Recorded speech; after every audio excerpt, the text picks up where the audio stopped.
conditions continue.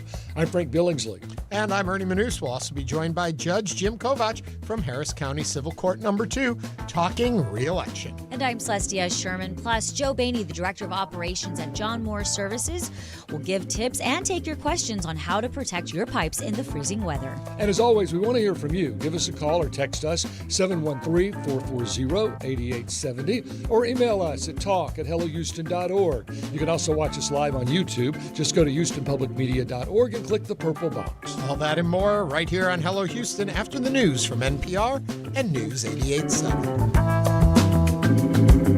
Hello Houston is made possible in part by founding sponsors John Bradshaw and Kathy Sanders, and by gifts from listeners like you. Live from NPR News in Washington, I'm Windsor Johnston. A federal judge in Minnesota is hearing arguments today on whether to pause the Trump administration's immigration crackdown in the state. Minneapolis and St. Paul, along with state officials, are suing the Department of Homeland Security in hopes of halting enforcement operations. NPR's Jasmine Guards reports tensions remain high following the death of Alex Pretti, a U.S. citizen who was shot and killed by an ICE agent on Saturday. Over the weekend, the Trump administration tried to paint Pretti, who is a U.S. citizen, as a domestic terrorist. Border Patrol Chief Greg Bavino said Pretti had a gun and was intent on massacring law enforcement. But multiple videos show Pretti holding a phone in his hand. At least 6 masked federal officers tackle him, beat him, and pin him face down on the ground. Then one agent appears to pull a gun from Pretti's waistband before agents shoot him multiple times. City officials say Pretti had a lawful permit to carry. The Minnesota Bureau of Criminal Apprehension says DHS has blocked its investigators. A federal judge has ruled that Homeland Security cannot destroy or alter evidence related to Pretti's death. Jasmine Garsd, NPR News, Minneapolis. More than a dozen states are digging out after a powerful winter storm swept across the country this weekend, bringing heavy snow, sleet, and ice. Officials say several deaths have been blamed on the storm.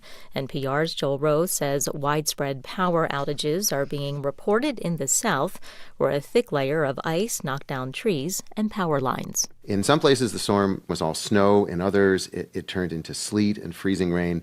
In much of the south, it left a coating of ice on roads and trees that made roads dangerous, if not totally impassable. It also brought down trees and branches and power lines that left hundreds of thousands of homes and businesses without power across Tennessee, Louisiana, and Mississippi. That's NPR's Joel Rose reporting. The United Kingdom has signed a clean energy security pact with several European countries. NPR's Lauren Frere reports Europe has moved away from dependence on Russian gas since the invasion of Ukraine. This pact, signed in Germany, will create a new fleet of offshore wind projects in the North Sea, adding 100 gigawatts of clean energy. The Ukraine war sent energy prices up, and as Europe weans itself off Russian gas, it's been buying more from the U.S. But with transatlantic ties now fraying, some believe that could be risky as well. In a joint op-ed with the European Union's Energy Commissioner, UK Energy Secretary Ed Miliband decries what he calls the roller coaster of international fossil fuel markets and writes that renewables are the, quote, only route to security and prosperity. Lauren Frere, NPR News, London. This is NPR News. Live from News 88.7 in Houston, I'm Alexandra Hart. Dallas Congresswoman Jasmine Crockett and State Representative James Tallarico met Saturday for the first debate of the Texas Democratic primary for U.S. Senate. News 88.7's Andrew Schneider says the killing of a man in Minnesota by Border Patrol officers Saturday brought the topic of immigration enforcement front and center. Crockett pointed to her support for impeaching Homeland Security Secretary Kristi Noem, and she said dramatic changes were needed at ICE. We absolutely have to clean house. Whatever that looks like, I am willing to do it. Tallarico appeared to go further, seeming to support the abolition of the agency. It's time to tear down this secret police force and replace it with an agency that actually is going to focus on public safety. Crockett also blasted ICE for targeting U.S. citizens in addition to undocumented immigrants. I'm Andrew Schneider, News 88.7. The Federal Aviation Administration and the National Transportation Safety Board are investigating a plane crash that took place last night during takeoff at Bangor International Airport in Maine. The private jet involved is linked to Houston law firm Arnold & Itkin. According to the FAA, 8 people were aboard the plane, 7 people died, and 1 crew member survived with serious injuries. CenterPoint officials say they're confident in the city's utility infrastructure. This is CenterPoint Vice President Nathan Brownell speaking during a press conference Sunday night. Because of our preparations, because of the continued investment in our systems, we've seen, a really good restoration effort. And so our system is performing exactly as we had planned for. On Sunday, the company sent 500 workers from Houston to other parts of the country that faced more severe winter weather. As of right now, just over 1,300 customers are without power, according to CenterPoint's outage tracker. More than 20 school districts in the greater Houston area closed schools today as families braced for freezing temperatures, icy roads, and power outages over the weekend. Several districts have said they will begin making decisions about Tuesday closures midday today. Check HoustonPublicMedia.org this afternoon for the latest on reopenings. I'm Alexandra Hart, News 88.7. Support for NPR comes from NPR stations. Other contributors include the estate of Joan B. Kroc, whose bequest serves as an enduring investment in the future of public radio and seeks to help NPR be the model for high-quality journalism in the 21st century. This is NPR.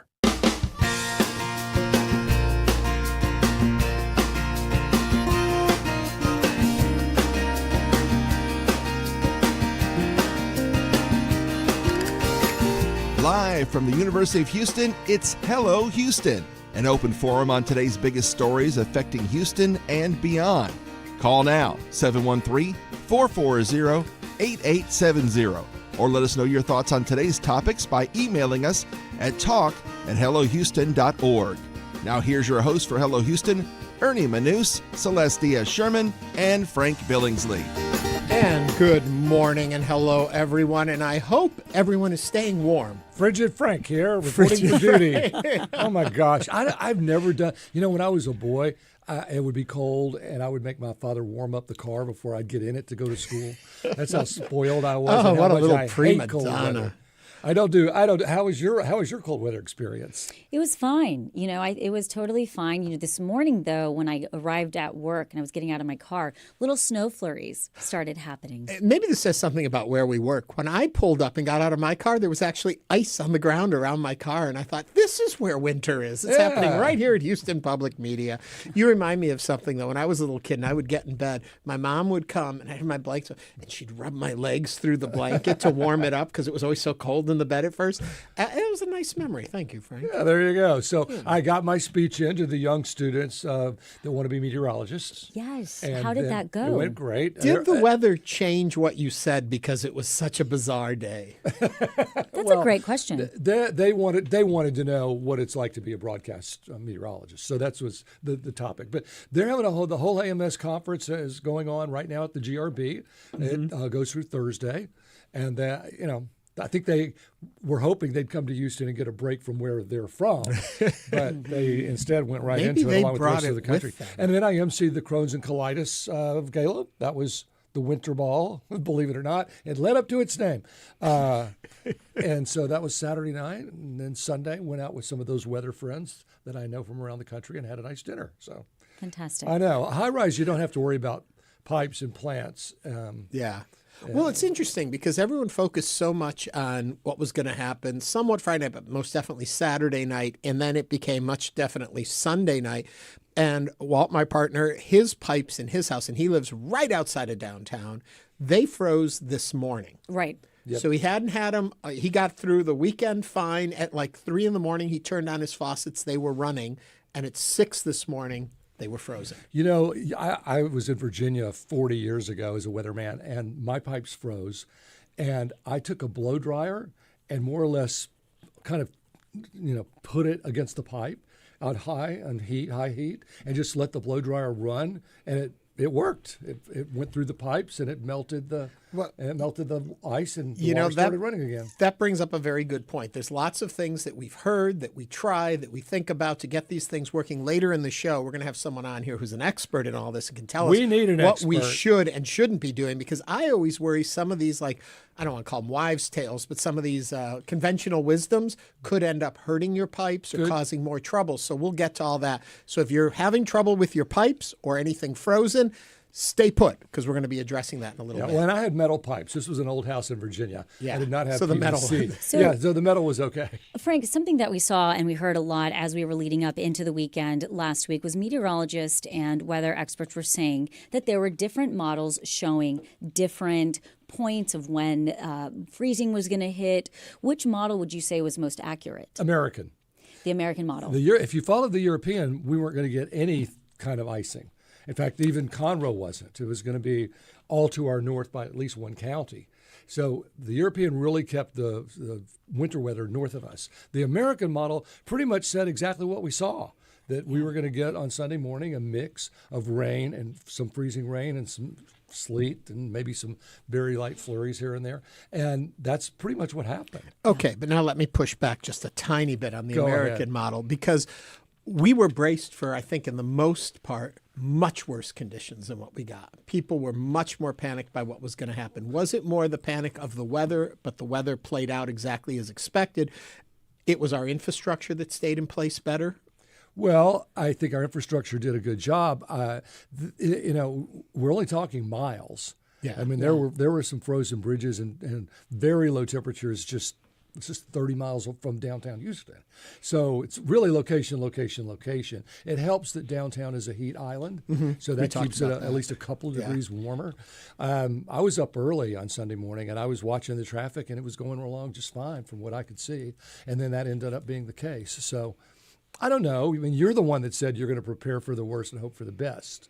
I didn't prepare for the worst, and I did hope for the best. Well, now you're saying you felt like we didn't get the worst, although we were expecting it. I'm not sure I was expecting it. Were you expecting the worst? I didn't expect us to be in a ice out. I think that our weather experts locally did a very good job, including yourself, Frank, about talking to us about temperament. Yes, about it. We expect a very cold front coming through.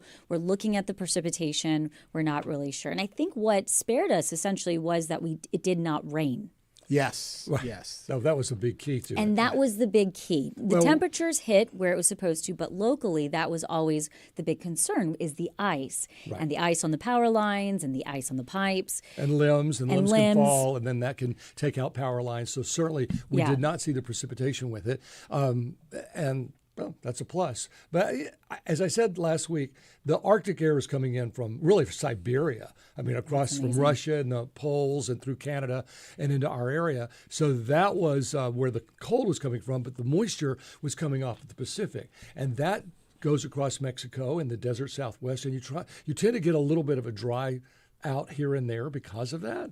But that was the hard part. Which is going to win out? The cold wins so that the precipitation comes and is all ice, or the precipitation comes and the cold doesn't quite get to it. Right. And that's more or less what happened. But not for everybody. There's still some dangerous roads out there and bridges. So if you're traveling, they're generally not going to melt today. Right. You're hearing our experiences and adventures. Share yours. How did you fare over the weekend? Your thoughts, your reactions, what you saw, what you were anticipating, how you prepared. 713-440-8870. I cut you off, Celeste. Well, no, I was going to say, all morning I've been receiving emails, looking at different industries being affected by this supply chain. We saw HEBs, all the grocery stores were completely emptied out. But all the airlines, they had to cancel flights just in case. I mean, there's really a lot to look at here, Frank. But from what I understand is looking into the week, are the cold temperatures expected to stay? Yes. Tomorrow morning, 26 again.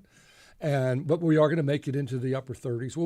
We may make the upper 30s today. So at least the afternoons we get out of that ice box a little bit, and that gives things a chance to at least thaw out. But if they're not completely free of water, they can refreeze overnight. So be careful of that if you're in one of those neighborhoods that's seen some freezing. And then Wednesday morning is still at 32. And it looks like as we head toward the weekend, then we will see another shot of cold air. So that next Sunday morning, we're back to 26. The way you said that, Frank. I was thinking, what is a weekend? We definitely know now what a weekend is. Yeah. Just a quick little comment that Alex Garza put up there. It's weird that I was craving ice cream. I'm right there with you. As it was really cold outside, I was like, ooh, I got some ice cream in the fridge. But also hot cocoa I was craving. Well, it's funny because I ran out on Friday, and I was really trying to not panic buy, but I bought enough water for a couple days, and I bought, little things here and there, and I bought chocolate because I was like, well, I'm going to be at home.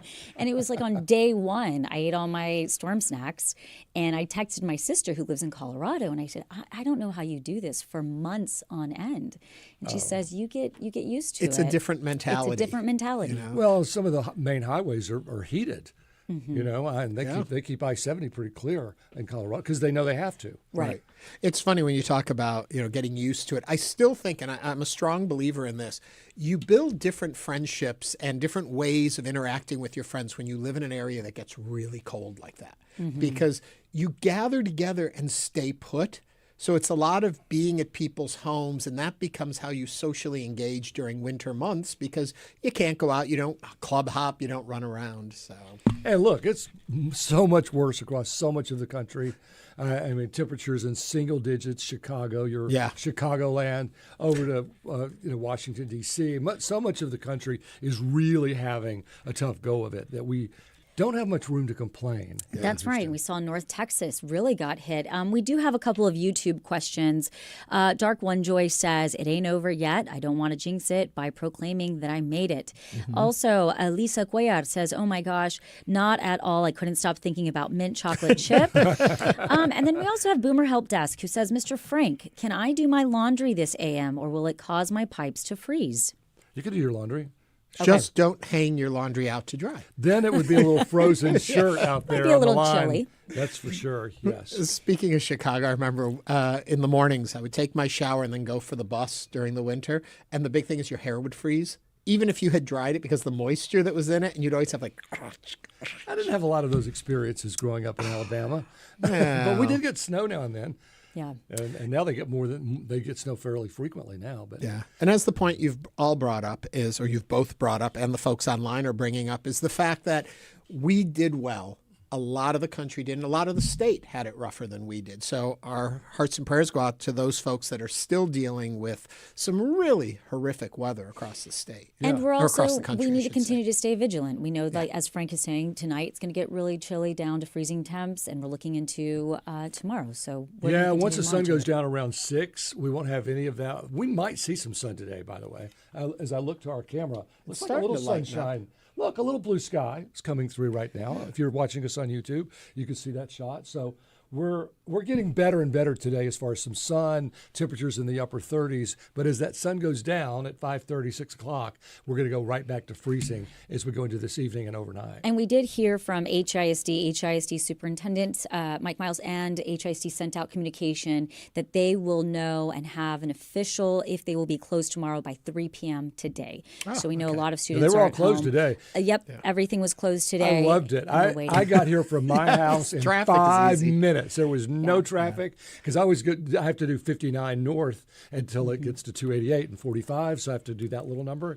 And let me tell you, there were 6 of us on the road. Yeah, I was one of those. It was wonderful. Other thing, folks, I think get in the mentality of thinking of the weather like a light switch. And just because it crosses off over 32 and gets warmer doesn't mean everything is no longer frozen. Talk a little bit about the delay and how long it takes, especially if your pipes are frozen. What's impacting them getting back to normal? Well, temperature is it. Right. And the problem with bridges and some overpasses is that you get that cold air underneath and you get the cold air obviously on top of the bridge. So you don't have any ground warmth to help keep bridges and overpasses on a warmer side. All you get is it's just right in the middle of cold air. And so as you point out, a lot of our roadways, whether you imagine them or not, are bridge structures. They're over things. Oh, yeah. Fortunately, here in Houston, almost everything is pretty dry. Now, you get off to the north and west, there's still some areas that they didn't dry out. They had the precipitation. It froze. It didn't warm up enough to unfreeze.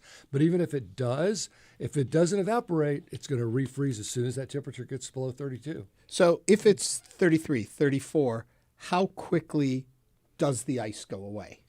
Oh, well, Depends on the thickness that depends on and a lot of things. location It depends and all on wind. When it's windy like it was on Sunday, that actually helps because any slight melting gets blown away, and you get more slight melting. It's blown away. Oh, So okay. it turns the ice into a water vapor is what wind does. And so you get that water vapor whisking away, and you actually get some pretty good melting. The winds have calmed down a bit. That's why temperatures have been falling down into the 20s.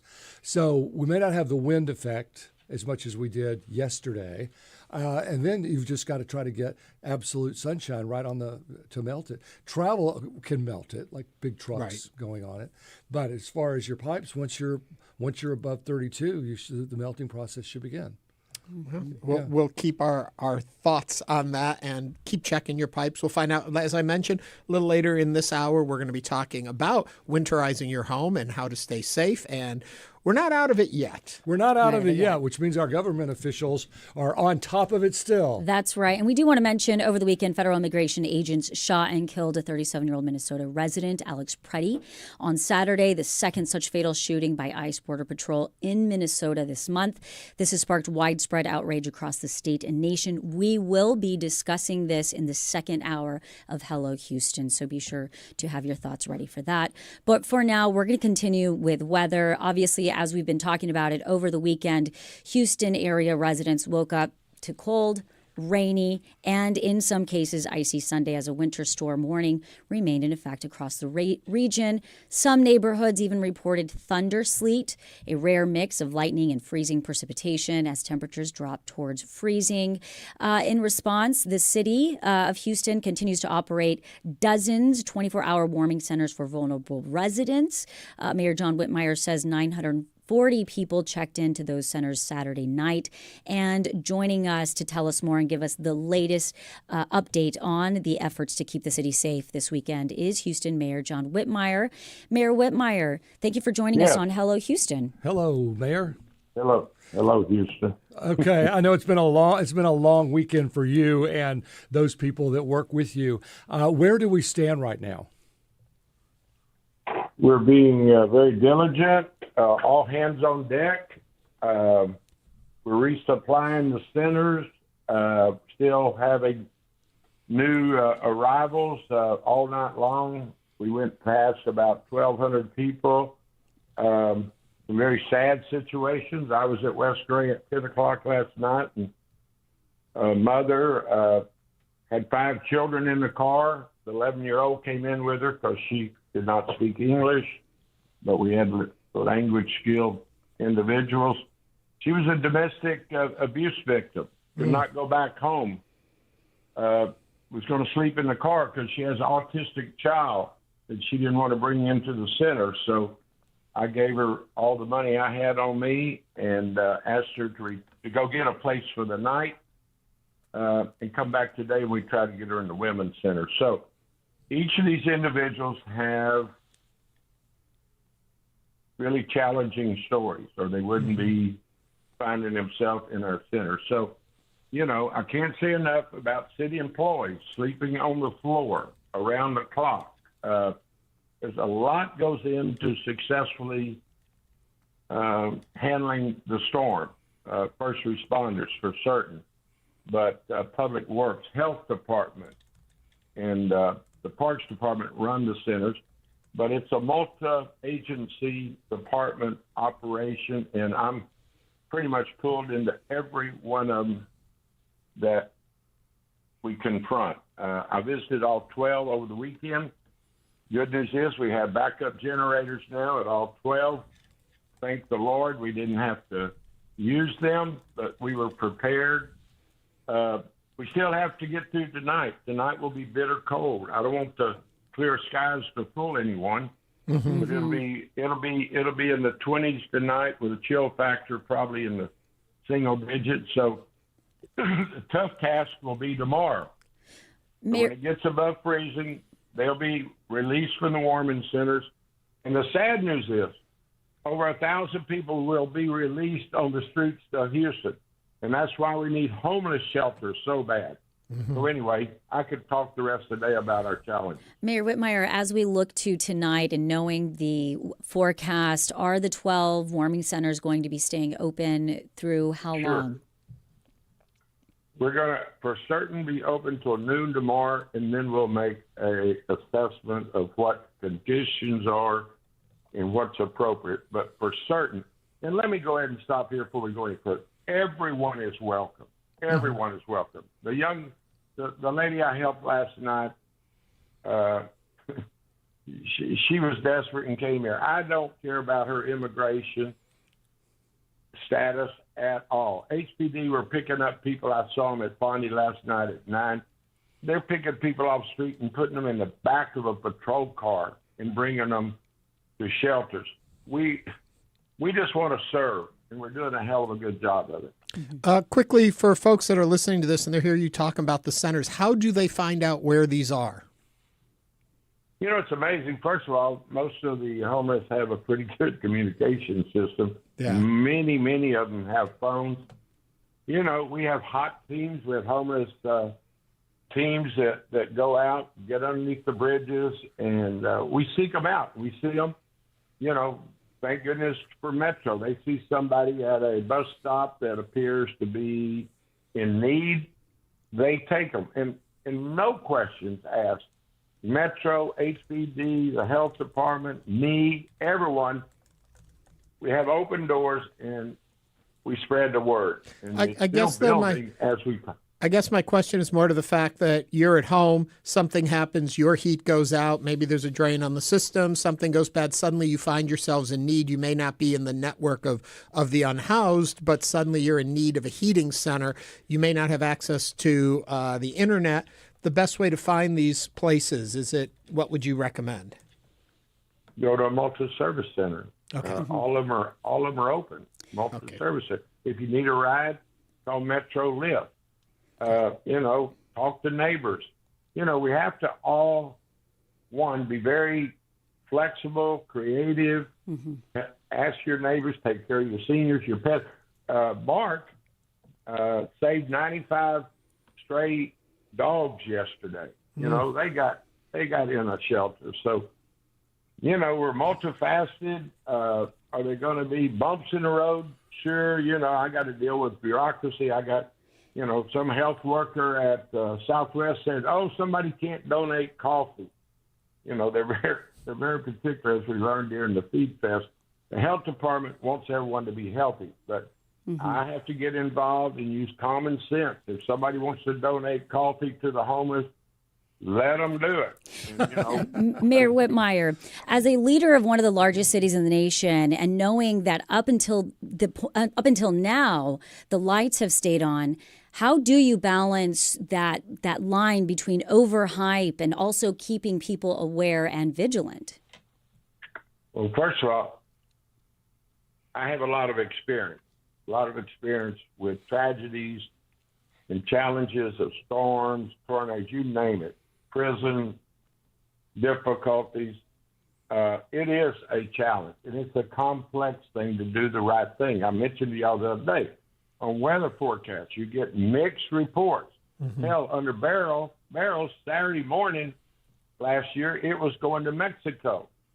And then it shifted to Houston, so we got ready, I still get very angry when people say we weren't ready. We were ready. I did inherit a system without generators, which I quite frankly learned during the storm. But back to your specific, so we were ready. But back to this one. You have a great team in place. Our public works director is excellent. Our fire and chief, excellent. Brian Mason at the emergency center is so smart and resourceful. We talk to Austin Emergency Center, the states. DPS is in reserve in case we lose light in the community, in the neighborhoods for patrol. It's a very tough job to try to get people prepared but not alarm them, because I want them to make rational decisions. Get prepared. And then after you're prepared, you have to be cautious. And, on the way to the emergency center yesterday morning at 8, I saw TxDOT still treating the north and west loop. So we don't let up, but we need Houstonians to do their part. Now, I'm sitting here looking outdoors. It looks so pretty. But you go outside, it's dangerously cold. It's going to get worse tonight. So you just can't let your guard down. But I talked to Centerpoint. They are very proactive. They've repositioned things, pre-positioned things. But the real dangerous things we can't control north of us. The ice in the East Texas counties, Montgomery County. The freeze line really day before yesterday, Sunday morning when I was talking to the public, stopped about 50 miles north of Houston. But, Frank knows how things can change rapidly. It might wind or whatever controls the weather could give us a little boost of a blast down here. I got weather reports saying, get ready all the way to Galveston. So we talked to the county, we talked to the state and the feds, and then I ultimately have to own the decision. We are speaking right now with Houston Mayor John Whitmire. If you want to join the conversation, 713-440-8870. On the line, we have Joyce from Northwest Houston. Joyce, what's your question or concern for the mayor? Do the warming centers take your pets? Yes, ma'am. They haven't before, but I changed that. We have a room for pet owners and their pets. So come on down. Thank you very much, Joyce, and thank you, Mayor, for that. Another comment comes in from Alex Garza, wants to know, could Metro put up posted signs on each of their bus stops with shelter information? It's a good suggestion, and I'll pass that along. Thank you for that. Mayor, do you have any idea were 911 calls or even 311 calls active, like more so than ever over the weekend, or was it pretty average? I understand it was pretty average, Frank. Pretty average, I understand. And that's because people were prepared. They listened about staying off the road. And we just didn't have a real huge uptick in emergency calls. Partly, I went by the LBJ emergency room. What night was it? Saturday night. We were going to Northeast Multi-Service Center. My health director used to be an emergency doctor there at LBJ. She was with us. We went inside LBJ emergency room. A little side note.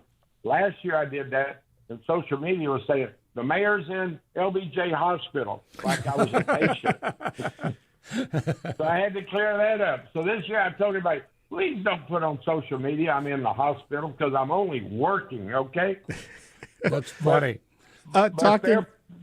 Their emergency room was very underpopulated, and they told us because so many of their patients and clients are in the warming center. Mm-hmm. So think about that. If we didn't have warming centers, people go to the emergency rooms to get warm. Yeah.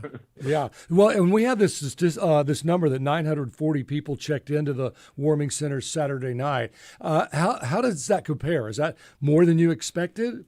Less than expected? No, it's pretty normal, and it's a gradual build-up. I was there last night, and people are still being dropped off, walking up. I actually had one or two people leave, believe it or not. So it's a mix. Let me tell you, I'm fascinated. I mean, I love humans and human nature. So I went into Northeast Multi-Service Center Saturday night around 10, and a lady came up and hugged me. Oh, Mayor, She said, I saw you on TV last night. I said, how'd you see me on TV last night? She said, oh, I was at home. I said, why are you here tonight? And she said, oh, my house is so cold. I wanted to be here. Then at Fondy last night, we had two nursing students, very bright, clean-cut young people. And I talked to them. A month ago, they lost their apartment because they're in nursing school and lost some of their funding. Mm. So, you have such a wide range of personalities and circumstances, a lot of mental health. And it's sad that when this warming centers are closed, they go back to the streets. We need caseworkers so bad.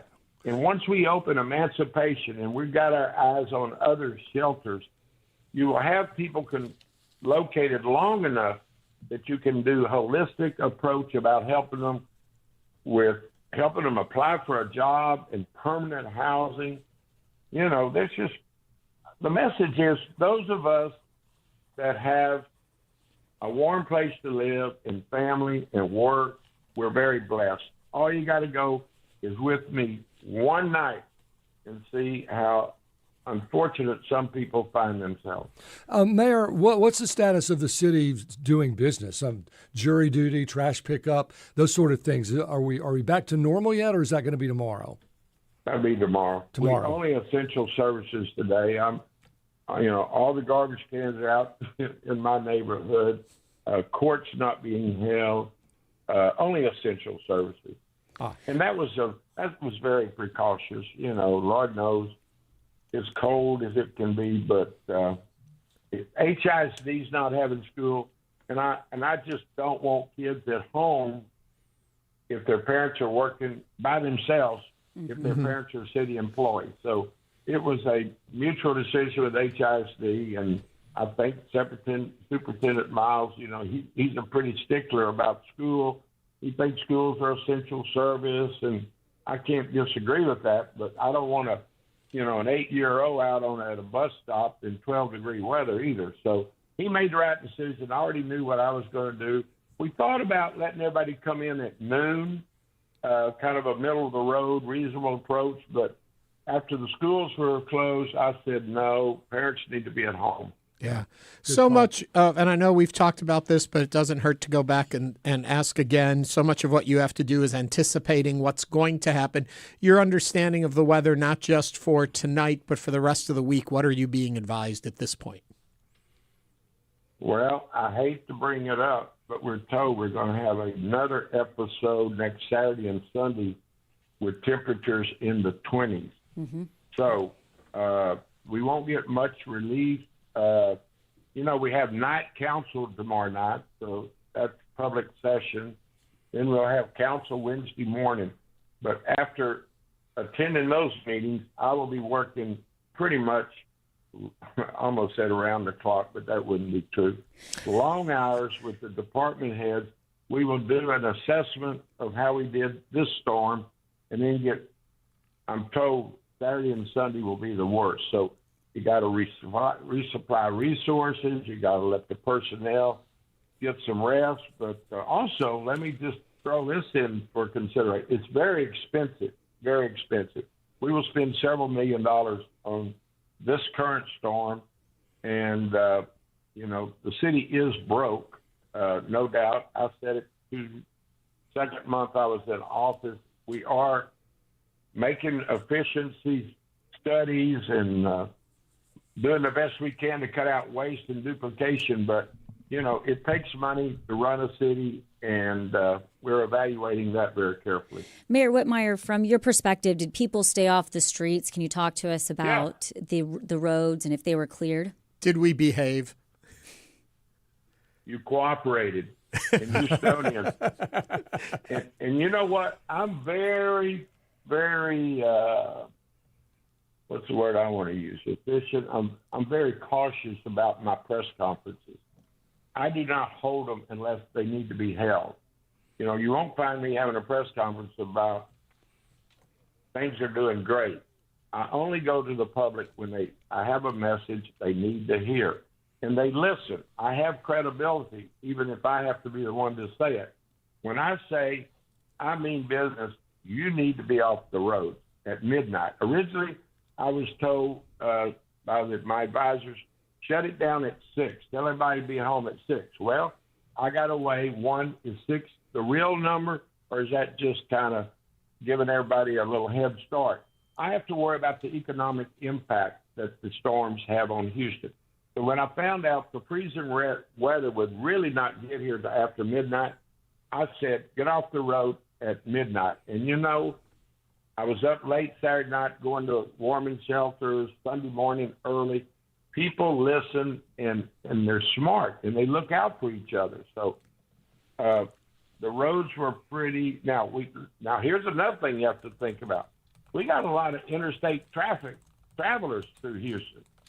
You know, folks coming out of Louisiana on their way to somewhere or people crossing the country, they come through here and they don't know about the warning. So, TxDOT does a good job. They've got digital warning. So, hey, I'm just very fortunate right now. I got a great team. They're there in place for the right reason. They're professional. They're honest. They're passionate. And they're doing this for the right reason. And that makes such a huge difference. Well, it sounds like our biggest challenge with this particular storm has been the people, keeping people safe and warm, as opposed to not a lot of power lines down, not a lot of freezing bridges, probably not a lot of car accidents. It's been sort of people focused, would you say? I'd say absolutely, but that's the business we're in, people business and their safety and welfare. First responders, we've got such a great fire and police department, and they don't get enough shout outs. They have families, they have homes they have to worry about. You can't imagine how young our police officers are. I'm always impressed when I go to a facility and I start visiting with them, and they come from our region, they come from out of state. People want to work for HPD. I got the benefit package up to the point where people are not leaving, they're not transferring, and it makes a difference. Morale's high. Our first response, code 1, most serious calls, we answer in 5.6 minutes, which is still, too long. Dallas is at 12 minutes, and we're working in the right direction. But morale's high. And you know what's amazing? The benefit package I gave HPD is a ripple effect. It's affected. We watched the county, struggle to pay theirs, what we're competitive with. But I was in Brenham about a week ago for a Friday luncheon, and Brenham police came up to me and said, "Thank you, Mayor, for our pay raise." And I had to stop. I was thinking, what the hell did I do in Brenham? It's because they're competitive with what Houston standards are now, and it's making a difference. Now, we still got some work to do at the courthouse. We still have some violent offenders that we take down there, and they're getting low bonds or second and third, fourth chance. And I understand second chance for nonviolent offenders. I've preached it in Austin for years. But if somebody puts a gun in your face and they've done it, they need to be held accountable. So that's an element of, the warming centers. We have to keep the peace in the warming centers. But we don't ask questions. We don't know who's out on bond or who's on probation. And we certainly don't care about your immigration status. And I want to emphasize that because, the media this morning, I've had to deal with a couple of stories which are absolutely false, that ICE is dealing around our warming centers. That is just absolutely wrong. And it's a fear monger. And I know clickbait, and I know the media wants readers and listeners, but come on, folks. This is not a time to be building your readership or listeners. Correct. Couldn't agree more. I do think, Mayor, though, that is something that is very top of mind, especially given the fact that Houston is such a diverse city and we want our community to stay safe. We absolutely want them to be safe, and I'm handling that immigration issue as responsible as humanly possible. You will not get me calling names to people that could come down on it. Mm-hmm. It doesn't work in the other cities. We are following state, city laws. We do not interact with ICE at all. San Antonio, they blocked the streets for them to move in. That's unheard of. We wouldn't even dream of that. But another issue is we've got to have people quit inflaming things. I know a couple of elected officials said, HPD's at OST and South McGregor. Yeah, they're there doing HPD work. They're not there interfering or even surrounded or connected to ICE whatsoever. We do not interact with ICE. And it's a very delicate thing. I can't be, broadcasting that or appear like I'm powerless to the job that they're doing. But they're not here in numbers or surge like they are in other parts of the country because I'm keeping it very responsible in business. The other major cities, start naming the major cities in America. They're all in turmoil. Mm-hmm. They're out on the streets. And there's a tragedy in Minneapolis. I understand that. But from Houston to start throwing things and words at them would just draw attention to us that we don't want. Hear, hear.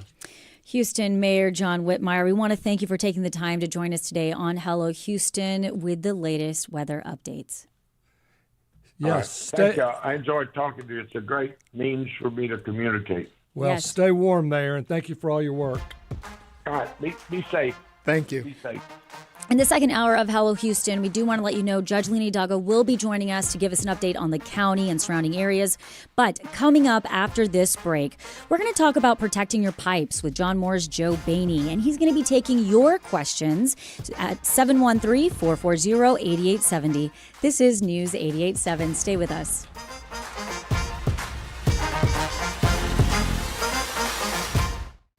Hi, I'm Lenny Ambrose from St. Arnold Brewing Company, proud supporters of Houston Public Media. Right now, with your $60 donation, you can choose tickets to News and Brews.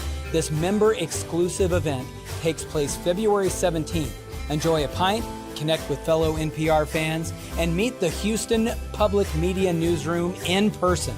Select News and Brews tickets when you donate at houstonpublicmedia.org/donate.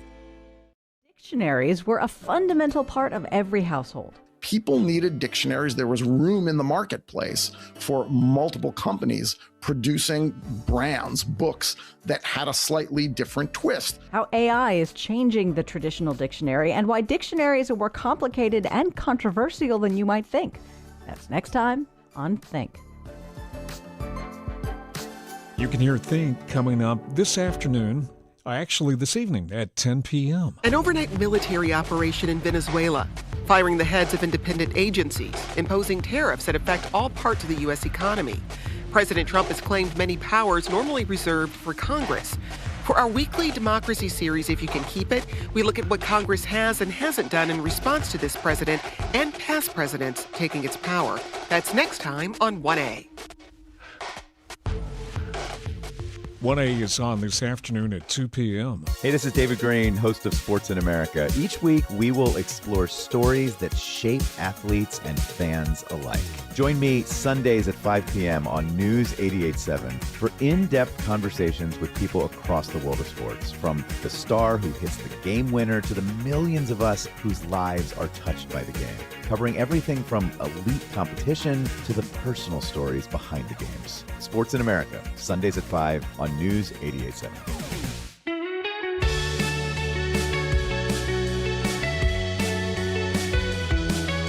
And now back to Hello Houston. Call 713-440-8870 or email us at talk@hellohouston.org to get your comment in on today's topics. Now back to Ernie Manous, Celeste Diaz-Sherman, and Frank Billingsley. Due to the unique situation we are facing in our city right now with the winter cold and all of that, we've had to do a little reshuffling. Judge Kovach will join us tomorrow instead of today because we wanted to spend time with our mayor, and I'm so glad we did.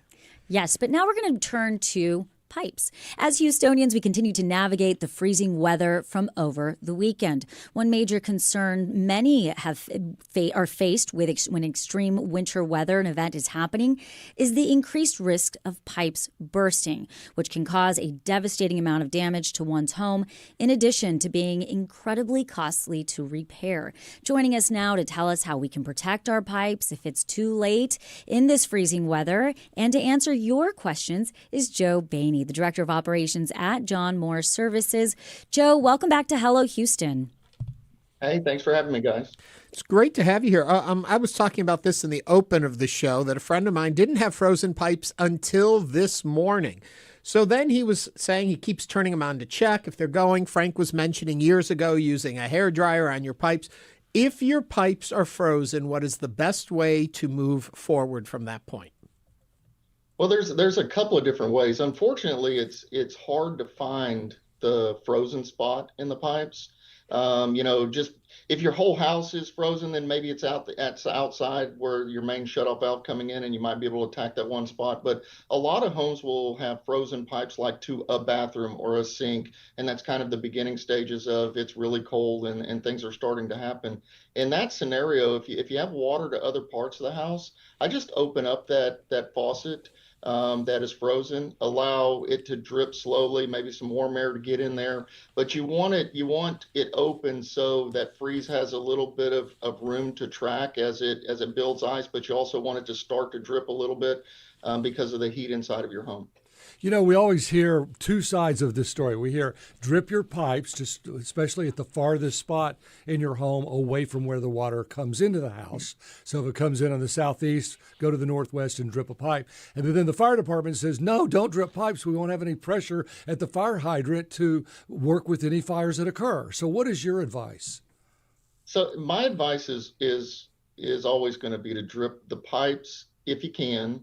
And if you really want to fall in line with the water pressure issue, then just use it, right? I mean, it could be a chore. Get up in the middle of the night, set an alarm for every couple of hours, go to each faucet, turn them on, flush the toilet.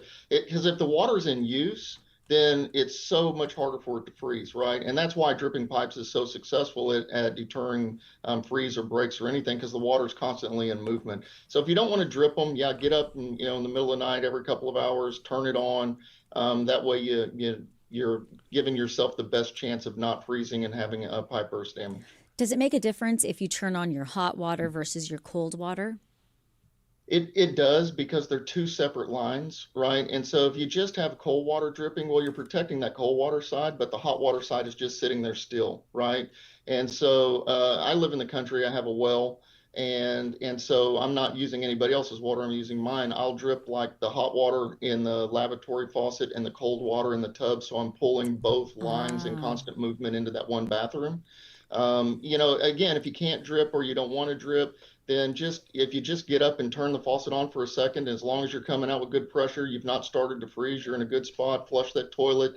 It's usually on an independent line over there. Just keep that water moving is your best protection at this point. Hey, Joe, I don't know if you've ever read the report from the Building Research Council at University of Illinois. They did a lot of, and this is an old report, but it's still easy to find on the internet because a lot of people still go with it, is that 20 degrees is sort of the magic number for an uninsulated pipe to freeze. But of course, we start warning about it when the temperature is 24, 25, 26. So you've seen a lot of this. What temperature do you think is the number where pipes will freeze if they're not protected? Yeah, it's not in the 30s. It's definitely in the 20s, somewhere down there. And the 30s can get you on the outside of the house, your sprinkler systems and the hose bibs, especially if you leave a garden hose hooked up to it. But you start talking about the 20s, you're going to have a temperature separation into your attic. And here in Houston, a lot of our plumbing system is in the attic.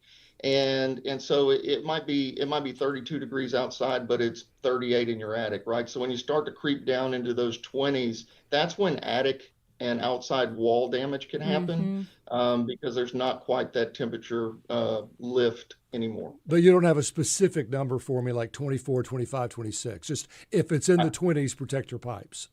Yeah. I mean, we're not built for it, right? I mean, we're not built for this cold weather. A lot of us are under insulated in the attics, and if we had the proper amount of insulation up there, I mean, shoot, we could probably go down below the 20s, right? But we don't have enough insulation in most homes in Houston. I think 75% of our attics are under insulated. And so not only is your AC system running or your heater running twice as much to keep the house warm, but you have no protection for the pipes that are in the attic. Good advice. We're speaking with Joe Bany, the Director of Operations at John Morris Services, about how to protect your house and your pipes in the freezing weather. If you would like to join the conversation, you have a question for Joe, you can call 713-440-8870. Joe, you're mentioning plumbing systems in attics. So what if somebody this morning woke up and they see a watermark on their ceiling? What should they do? They should shut the water off to their house. If it's the first thing, if you think there's a problem, right, and you just shut the water off to your house, it's still going to leak a little bit as it thaws out and, starts to drain that pipe, but you're going to minimize the damage. And once something happens, I mean, the best thing we can do first off is just minimize the damage, get a pro out there to assess what's going on and give you your next steps. Okay, Joe, I got a couple questions for you. Help me with this. I hear one person was saying, don't worry about running your pipe. Just open your cabinet doors. That Come on, is there that much of a difference in temperature behind your kitchen cabinet door being closed or open? There can be a little bit, especially if it's on an outside wall. If you guys have opened a cabinet door on an outside wall, it is considerably cooler in there. It can be, you have weep holes and all of those kind of things that kind of come through. So it can help. It's not the save all, but it can help. Okay, I've got one other one for you then. We went outside and we wrapped our pipes in towels and stuff. And what went through my mind is the reason winter coats work is you're also holding your body heat in. Wrapping a pole in a towel, in 10 minutes, it's going to be just as cold as the pipe was before. Does wrapping pipes really make a difference? It really makes a difference if you use the right material. I wouldn't recommend anybody wrap it with a towel because a towel, it holds moisture, right? Okay. And so you're going to get moisture in there from the dew or the rain we had Saturday, and it's going to become an ice cube even faster, right? And so if you have to wrap it with a towel, okay, I understand that there will be some insulation there from the windshield or the wind protection and some humidity, but you need to wrap that in a plastic, right? You need to keep the water off of it. But yes, it does help. Especially irrigation systems, the sprinkler, it's got that backflow preventer on top of it and that metal cap. If you can get those wrapped and keep them out of the wind and the moisture on top of them, they make it through the cold spells. So what do you very easily. recommend wrapping your pipes with? What do you recommend weatherizing outdoors on those pipes? So there's absolutely, industry specific insulation. It kind of looks like a pool spongy or, the pool noodle floaties. They look like that. They're black. They have an R rating on them. You tape them up really good. It keeps the wind. It keeps the moisture off of them. When it comes to hose bibs, they make a styrofoam kind of insulated hose bib cover. They make some weather and water resistant hoods and shields that can go over the vacuum breakers. And people with outdoor kitchens, they've got a faucet sitting out there. And so they make covers that go over top of those faucets to help protect them from the elements also. All right, we're talking to Joe Bany, Director of Operations at John Moore Services, about protecting your pipes in the freezing weather. You can join the conversation, 713-440-8870. We have a call from Tracy in West Houston. Tracy, welcome to Hello Houston. What's your question or comment? Okay, my comment is I'm coming from Galveston. Let me say this. I turned off all the water and drained all the water in my house in Houston, and I haven't lost power over this storm. And my plan is to, when I get back to the house with my wife, is to cautiously turn the mains back on halfway and then open up some faucet, say, upstairs. And would that be the proper way to approach this? Because, that last 4 years ago, we lost power for 3 days, and of course, we had some frozen pipes. But I think without losing power, we might be okay. Your answer, please. Yeah, absolutely. You get into a scenario when you want to test to make sure your house is still solid and put together. It's always best to do it with help, right? Just not you by yourself because you can't make it everywhere, but have somebody inside listening, turn it on really slow. I absolutely would have a faucet on.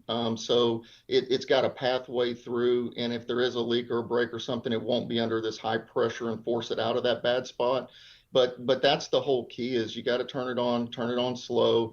You let the faucets run for a little bit. You're being mindful of where the pipes are, maybe even get into the attic to take a look around and see if something's going on there. But it's not something you can do in a few minutes. You want to take your time with it, then slowly shut the faucets off, and then make sure that we build the pressure now, and then you're still looking, right? Because it could be a small leak, but typically freeze breaks, if there is a freeze break, they're very big cracks in the pipe, and the water comes through very fast in those spots. So listen and just look is the best advice I can give you. Have help. All right, one more call waiting is Randy is on the line. Randy from Katy, what's your comment or question here on Hello Houston? Yes, sir. Thank you. I'm just wondering why there are no building codes in the state of Texas or in Houston to require your water supply line to be insulated. And there's only one supply line in the house, and it's so it's not like it's overcomplicated. And the second comment question is, you never build anything that can't be maintained. So the whole construction method of housing in Houston, where you have sheetrocks and all the pipes are buried in the walls and they're not maintainable, just creates a tremendous havoc for these very expensive homes. Yeah. Traditionally, in commercial buildings, we run the lines outside of the house in a chaseway that are insulated. Then they come under each floor and then stub up. So, okay, we're short on time, Randy. Joe, quick answer to that question. I agree with him. It's so difficult, especially from, repair stances where we're at, is being able to get in and fix people's pipes inside of the wall. It causes a lot of damage to get in there and do it. So, I wish there was another way. That's just how the houses are being built now, and it's a chore when something bad happens. All right. Thank you, Joe. Joe Bany is Director of Operations at John Morris Services. Joe, thank you for taking our calls today and joining us on Hello Houston. Thank you. Stay safe and warm. Coming up, we're going to continue discussing the top headlines, and Harris County Judge Lina Hidalgo will also be joining us to talk about how the other parts of Houston in our area fared during the storm.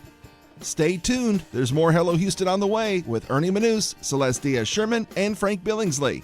For the latest in local news, subscribe to the Hello Houston daily newsletter at HoustonPublicMedia.org. Hello Houston is a production of Houston Public Media. The opinions expressed by the guests of this program are solely their own and do not represent the views of management, staff, or underwriters of Houston Public Media. This is News 88.7.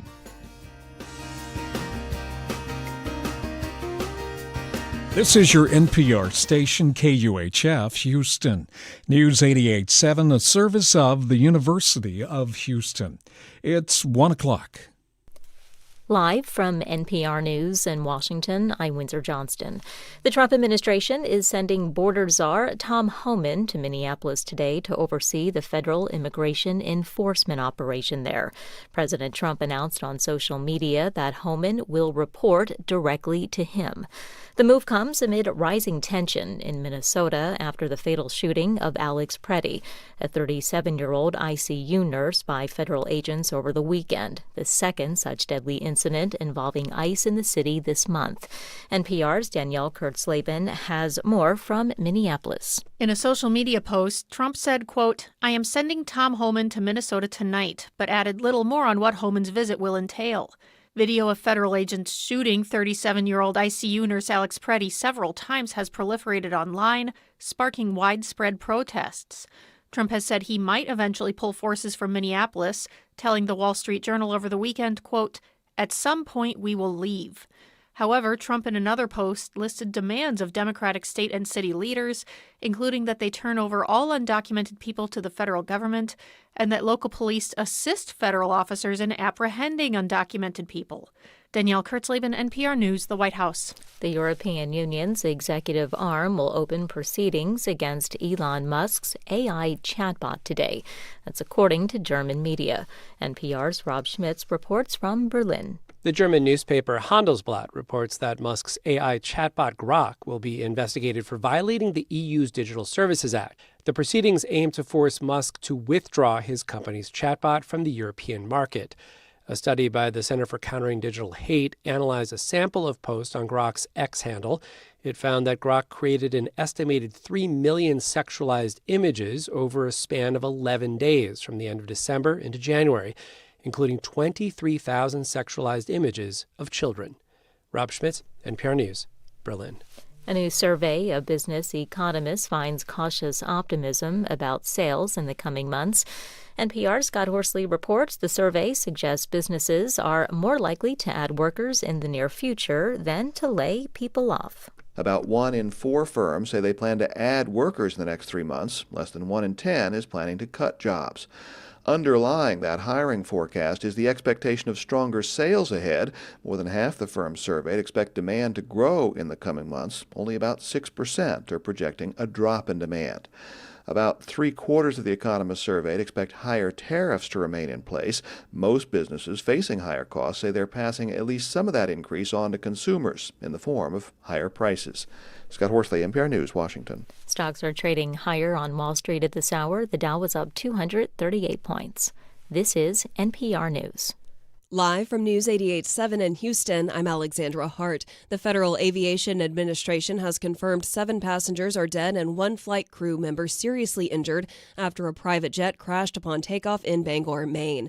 The flight originated in Houston and the plane was registered to a company at the same address as the Houston law firm Arnold & Itkin Trial Lawyers. Jose Saavedra is the airport director at Bangor International Airport. We're waiting for guidance and support from our federal partners before we can make any additional statements to not interfere with their investigations, as they're the leaders of what the next steps look like.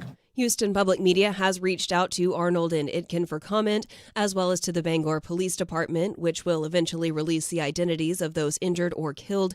Neither immediately responded. A new lawsuit says that correctional staff at a private jail facility ignored a Houston man's pleas for medical attention before he died of a rapidly developed strep throat infection. News 88.7's Sarah Gruno says it's the 3rd lawsuit stemming from the deaths of Harris County Jail inmates who died after being outsourced to the LaSalle Correctional Center in central Louisiana. The lawsuit alleges that staff ignored 29-year-old Eric Carlson's infection and notifications from his bunkmates of his illness.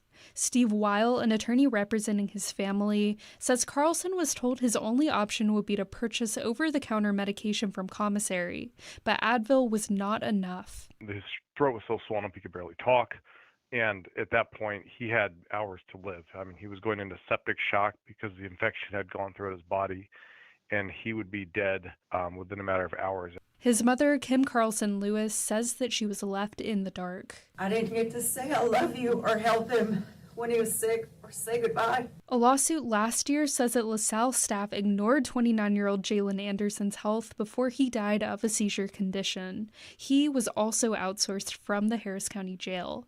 I'm Sarah Gruno, News 88.7.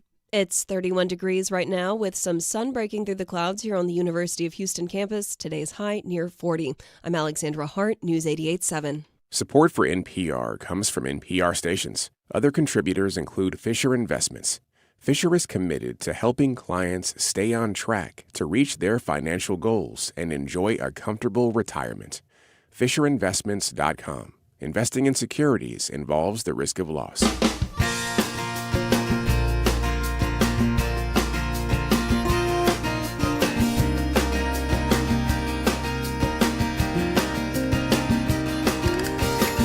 From Houston Public Media and News 88.7, it's Hello Houston, an open forum on today's biggest stories affecting Houston and beyond. Call now, 713-440-8870, or let us know your thoughts on today's topics by emailing us at talk@hellohouston.org. And now, Hello Houston with Ernie Manous, Celeste Diaz-Sherman, and Frank Billingsley. We are back with you for the next hour of Hello Houston. Fascinating to me was our first hour. We got a lot of good information from the mayor of Houston on the line with us, taking your calls. And then also our plumber talking about, I always believed it didn't matter if you opened the cabinets or if you really wrapped your pipes. And I've been educated. I was schooled. But I liked your comment, Frank, about mulch, putting up mulch around those pipes that are exposed. Anything can help. I didn't ask him about Pampers as an insulation, but I still stand by that. Yeah. And, kudos to Centerpoint. Right now, they're 978 customers without power, which is less than 1% of all their customers. They kept the lights on.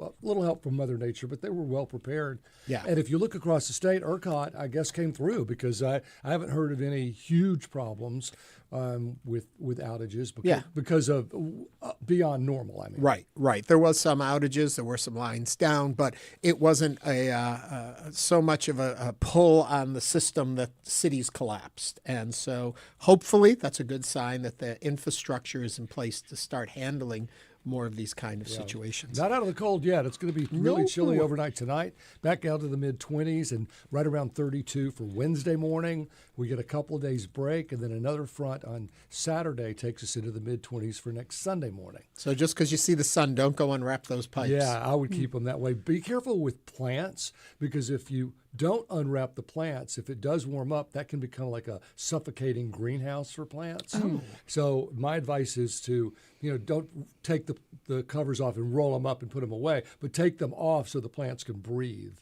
and then put them back on when we get to next Sunday. I live in a wonderful little townhouse community. There's 6 of us. There's no HOA or anything. It's just 6 of us. Somebody went out and covered all of our plants. I don't know who did it, but they're all covered. Oh, the plant fairy. The plant fairy. The same person who occasionally brings in my garbage cans for me. I'm not sure who it is, but it happens. I think I have an idea. But I did move in all of my plants into the garage, and my kids helped me move I have a big planter with a really big, beautiful tropical plant on my porch, and my parents were like, "Oh, you saved your very neglected plants." Yeah. So yes. And we do want to know how you fared during the cold and how you're preparing for what's yet to come. Feel free to join our conversation as we chat about it. It's 713-440-8870. We want this to be a conversation, and we want to know what you're doing out there. We only have our experiences. Share yours with us. Yeah, Charlie Parker said, make sure you remove that mulch because it can become a haven for termites. Don't talk to me about termites. Okay. Ooh, I had my termite experience a couple years ago. But as we continue to monitor the winter storm, the city of Houston will continue to operate a dozen 24-hour warming centers for vulnerable residents as temperatures are expected to drop again tonight. And joining us now to tell us how efforts are going around the greater Houston area is Harris County Judge Lina Hidalgo. Welcome to Hello Houston, Judge Hidalgo. Oh, thank you so much for having me. From what I understand, you are actually calling us from a warming center right now. What can you tell us about the county and efforts within that area? Correct. So I'm at a warming center at Lincoln Community Center, which is right around our Acres Homes community.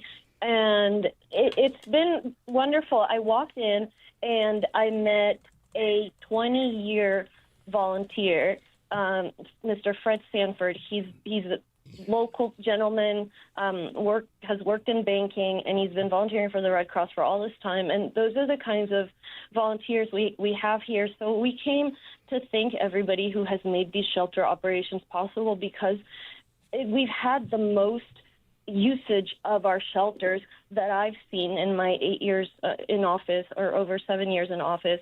And we've received really good feedback from residents, and I'm proud of how they turned out. A question that I asked the mayor, and I'm going to ask you the same thing. How do people find out where these centers are located? If they are suddenly find themselves in need of it, outside of even the unhoused, that need a place to go, how do they know where to go? So whenever it's an emergency, we take care to put all information on readyharris.org. And so there's a map on there. And I just talk about all of them, because people are not differentiating between city and county. But so the point is, they're all on there, and you can see whether which shelters allow pets, and which shelters have overnight capabilities, and which shelters have cots as opposed to chairs, et cetera, et cetera. That said, we're demobilizing the shelters tomorrow. And so it would be a matter of, folks who need a place to stay for tonight, which is going to be another really cold night. And then tomorrow and around sort of late morning, we will start demobilizing. Do you plan to remobilize coming into the weekend? We hope not. I was talking to the folks at the Emergency Operations Center this morning, and we were all kind of like, I hope I don't see you next weekend. Jeff Lynn, our meteorologist, said that things are looking better than he thought they would look, even like for the weekend. We all know that the past few days turned out to be better than we expected that to be like. So I hope not, but if we end up in similar temperatures, then we'll stand them back up.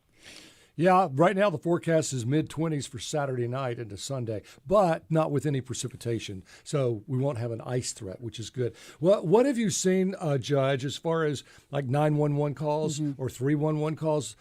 People certainly have been swarming to the warming centers, which is great. What are the other problems that we've faced across the county?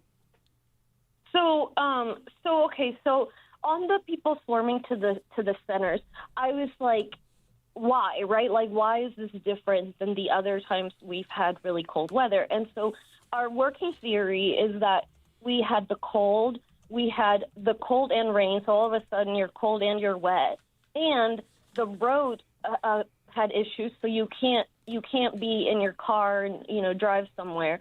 And so the combination of all of that meant that people made more use of our shelters and centers than usual. So technically, like a center's overnight and a shelter's daytime, or vice versa. So that's why I say both things. In terms of the 911 calls, so this is really interesting and really wonderful. So our sheriff's office and our fire marshal's office, when you average out the number of calls, sure, the calls were for carbon monoxide and, fireplaces and leak ice on the roads. But when you average it all out, the call volume didn't actually increase from a normal weekend. Wonderful. So, so that's great. I mean, it speaks very highly of our community's ability to just do what needs to be done, and the fact that they take this seriously. We all take this seriously. I mean, I think it's a really wonderful testament. And kudos to law enforcement. I know HPD has been there. I'm suspecting the Sheriff's Department and all of the Harris County officers have been right in line, and doing a great job.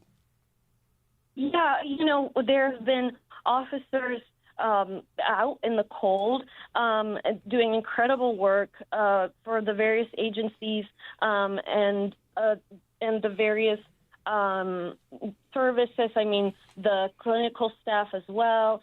And there have been people from a variety of agencies at our Emergency Operations Center, from, the Red Cross to law enforcement to Centerpoint, and more, who've been there, day and night while this disaster has been going on, and are going to be there again tonight. Judge Hidalgo, I asked Mayor Whitmire about, being a leader in these type situations. How do you balance that, walking the line between overhype and having residents stay vigilant during this time? What is your strongest message to Harris County residents right now? Yeah, I mean, for me, it's about planning for the worst and hoping for the best.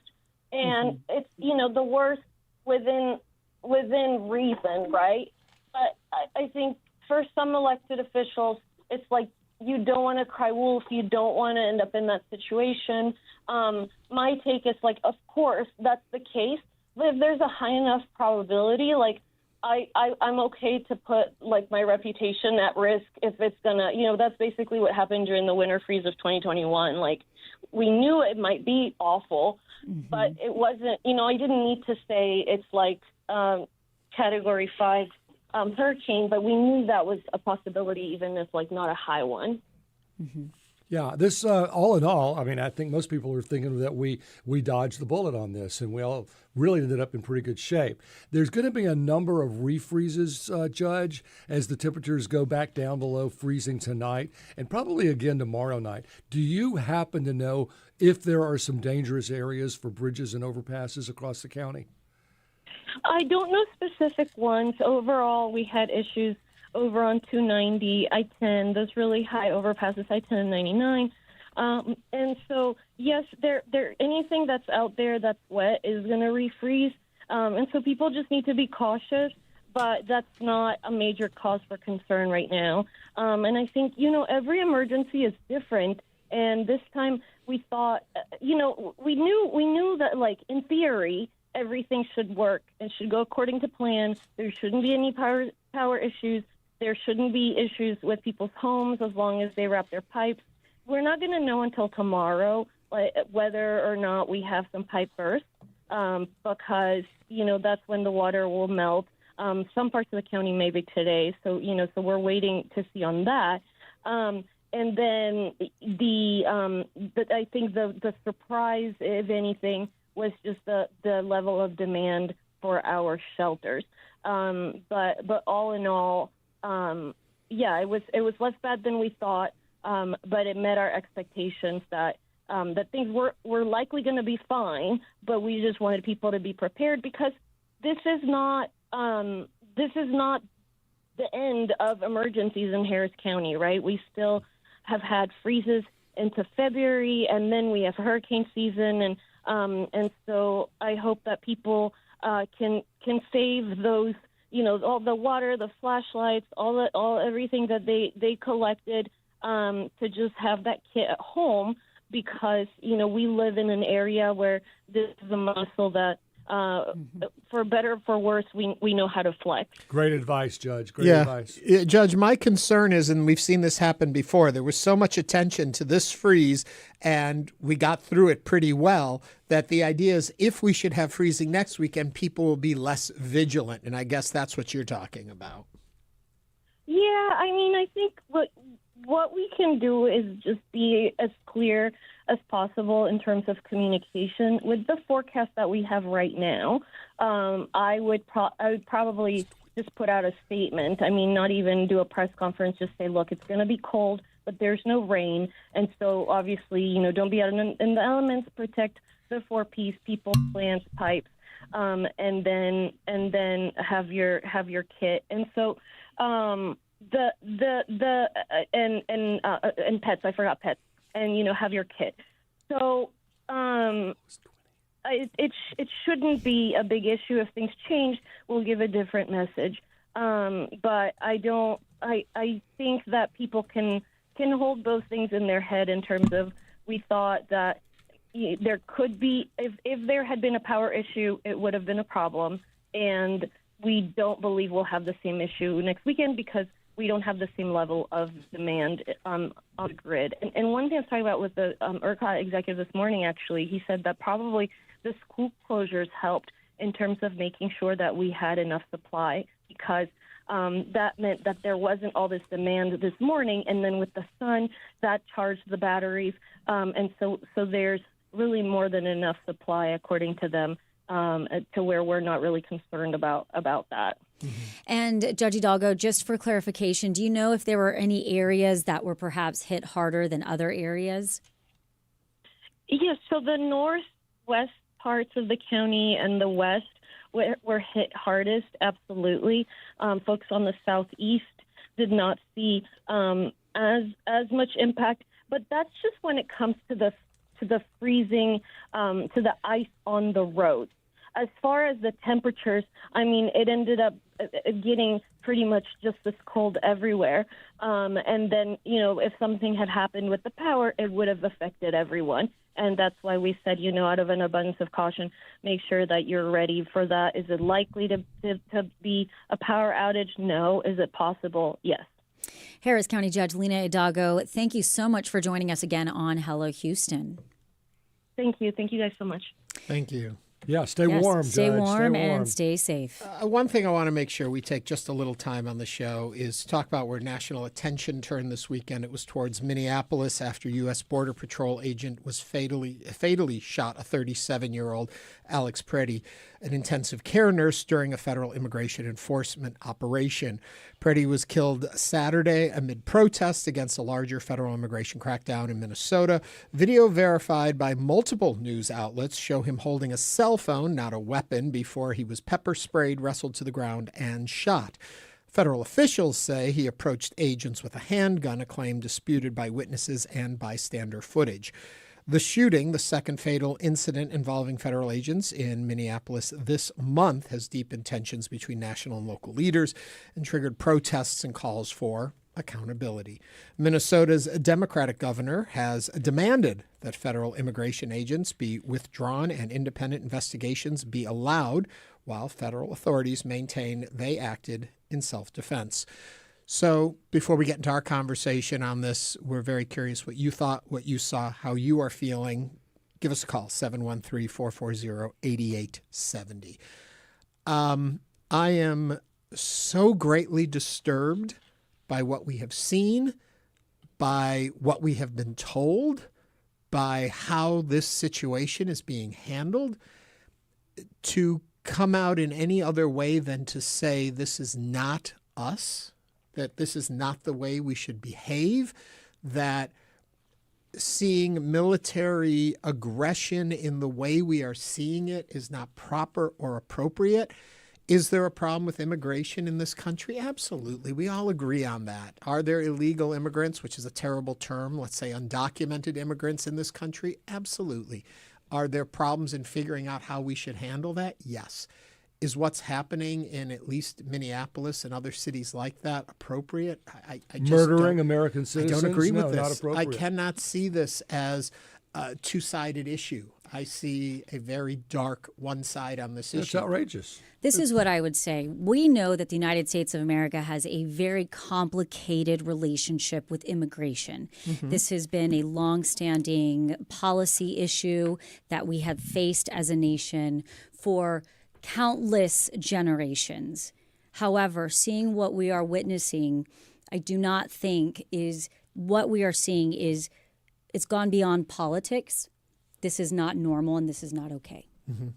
Well, but what the one thing you would think we would do about it is peacefully protest against it, and that's when they murdered this guy, when he was peacefully protesting. And so what's the answer? If you can't protest because you might get killed, then other than voting, like Ernie always says, you don't really have a lot of recourse, except for your federal, your state and local government to get the federal government people out of there. But that's going to take an act of a judge. Total side note, there is a vote going on in our for the 18th Texas Congressional District right now, and they are not voting today. So if you were planning on early voting today, those are all closed because of the cold. I assume it'll be open again tomorrow. But back to the issue at hand. I spent a lot of time over, and I think a lot of us did. Because of the weather, we were able to stay in and watch things. And I watched a lot of the footage from every single angle. I watched the slow down footage. I watched it. To see a gentleman, as well as we can tell at this point, disarmed, even though he had not reached for his legal gun, which there was so much push to make sure we had concealed weapon rights and that was legal under the Second Amendment, and there was a lot of legislation around that, and it seemed as though we settled down. It's okay to have a concealed weapon. Somebody who has a legal concealed weapon, who was not brandishing it, what's the word, brandishing it. He wasn't brandishing it. It was in a holster in his back, as well as we can tell. It was removed by one of these agents, and then he was shot 10 times and shot and shot yeah. and shot, and I can keep saying it. I don't understand how that footage can be out there and that our government won't even come so far as to say, our federal government, there were mistakes made that need to be investigated. This is not how we should handle it. But that the reaction is that person was a domestic terrorist out there to cause great harm and do this and this and this. That's not what happened. We saw it. I'm very upset about this, and I know I always try and take a very centrist view and understand both sides of an issue.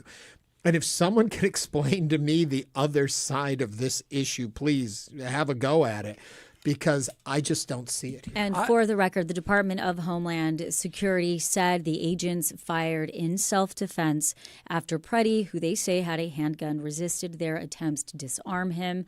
The Department of Homeland Security is sticking by the ICE agents. The president did say this morning, President Donald Trump did say his administration is reviewing everything after the shooting. Sure they are. Sure they are. I got a bridge in Brooklyn for you. Well, I'll tell you this. With the amount of outrage that they are seeing, I know one thing. We have a president who pays very close attention to his favorability polls.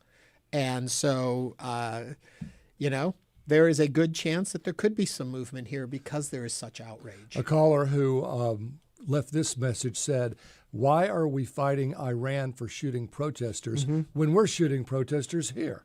Yep. I didn't say it offhandedly when I said I want to make America America again. That's the movement.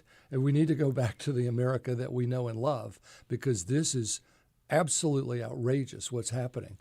Right. And we do look, obviously, to our government. President Trump said on social media that he had a very good call with Minnesota Governor Tim Walz, a change in tone as the White House seeks to de-escalate turmoil in the state. Walz's office said Trump agreed to look into reducing the number of federal agents in Minnesota during the productive call. So at least we know that continue to stay vigilant, continue to stay aware, and stay informed. And what happened to tasers? Yeah. Why do they all have to be armed with guns when a taser would have taken down this man. I know they have tasers because I've seen videos of them tasing people too. But they chose to just fire 10 shots into him. But again, we wanted to make sure that we touched on this topic because we understand that this is something that all of us continue to see and are aware of, and we will continue to bring you the latest information as we get it. But coming up on Hello Houston, we'll talk with space reporter for the Houston Chronicle, Andrea Leinfelder, about NASA's new budget. This is News 88.7. Stay with us.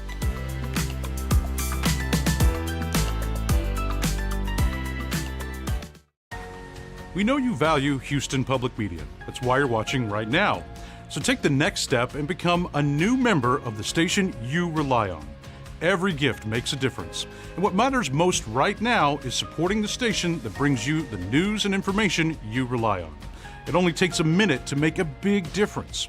So join as a new member today at houstonpublicmedia.org/donate or call 800-364-8300.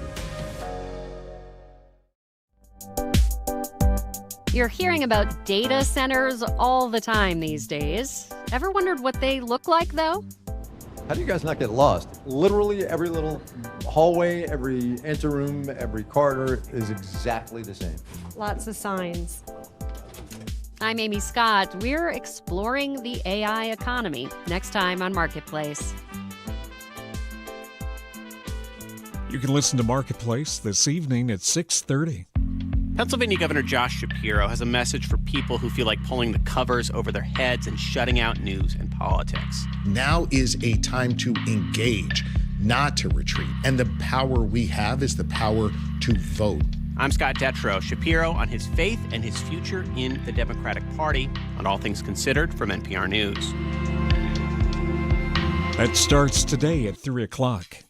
Houston Matters highlights the people, places, issues, and ideas that define Greater Houston. And we do it live on the air weekday mornings at 9 on News 88.7.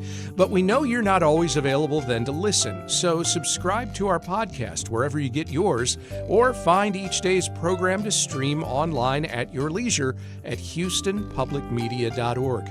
And reach out with questions or comments anytime. Email us at talk@houstonmatters.org. Support comes from Stewart PC, a Houston law firm assisting executives and employers with executive employment agreements, litigating executive compensation and non-compete agreements, and management training. More at attorneysforexecutives.com.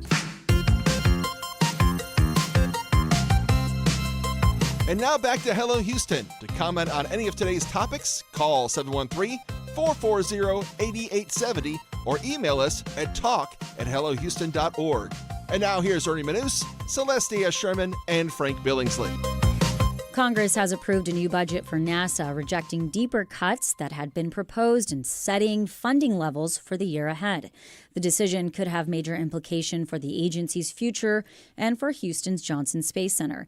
To help us break it all down, we're joined by Andrea Leinfelder, space reporter for the Houston Chronicle. Andrea, welcome to Hello Houston. Good morning. Thanks for having me. Sure. And if you would like to join the conversation, if you have a comment or question for Andrea, give us a call, 713-440-8870. So from looking at what we know now, what does this budget mean about the way they are seeing NASA up at the federal level? Yeah, so NASA has a lot of bipartisan support, and this is just Congress saying we like NASA running how it's currently running. And so at the start of last year, President Trump came in. He put out this budget request that it was looking to drop NASA's budget by 24%. And most of that drop was going to be like a 47% cut to the science budget. And so Congress was very quick to say, we don't want those types of cuts at NASA. And so they've been over the past year working on their version. And then now we have a new budget that's only 2% less than the current budget, but there's now two buckets of money. So when you consider the money that came in from the big, beautiful bill, which gave NASA $10 billion over the next 6 years, those two together actually give the agency the largest annual budget it's had in nearly 3 decades. Wow. So what does that tell you about where they want us to be going? Is it like saying, you know what, we're interested in that moon project, we're interested in getting to Mars, or is it about other things? Yeah, the budget it's really big and over, all encompassing. So there's a bunch of different topics in there. But one thing that is interesting is when Trump requested the budget, he really focused on Mars. And a big push was on sending humans to Mars. A lot of that has been walked back in the past few months. And everyone seems to be on the same page of going to the moon first. This budget and the One Big Beautiful Bill actually really protects a lot of the moon programs because Congress wants to make sure that NASA goes to the moon and that America beats China to the moon because there is a second space race going on. So what's your latest on moving a shuttle down to Johnson Space Center? Because we were talking about that a month ago, and it was all about John Cornyn and Ted Cruz wanting to move this shuttle and with millions of dollars to do it into NASA here in town. So where's the latest on that? And why are you laughing? Still a lot because this is the story that has continued on for a year now.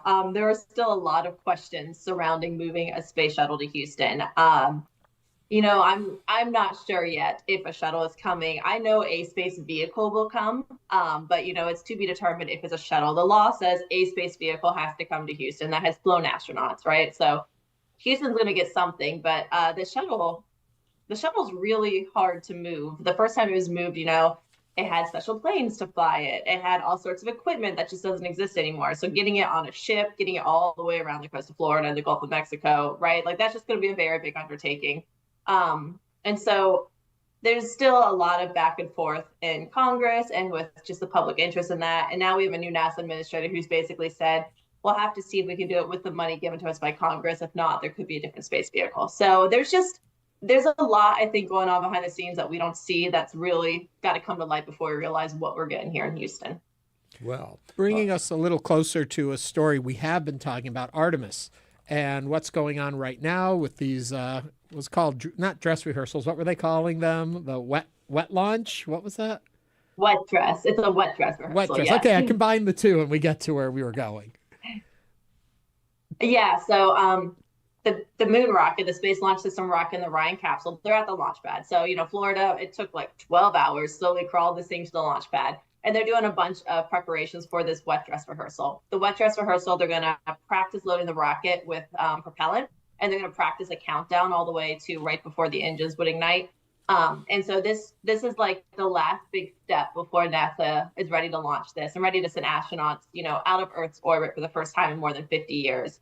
But a lot has to go right with this test before they can launch astronauts. And the test right now, it's no later than February 2nd is what they're planning. And then the launch window opens February 6th and continues, I think, through the 11th, maybe the 12th, but it's a very short window. So this test has to go right. And last time they tried to launch this rocket, they did this test multiple times. So we don't know yet if they're going to be able to make the February window because NASA won't say until after this test. And this test is going to be kind of a photo finish for a lot of people. Yeah, a part that fascinates me about this, and I keep hearing, we've talked about this before on the show, is it's the first time we've gone back into space in 50 years, basically. I'm curious, the experience for the astronauts, how different is their experience going to be this time than it was 50 years ago?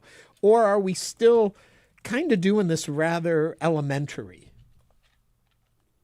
I think NASA has learned a lot from the International Space Station how to keep people healthy in space.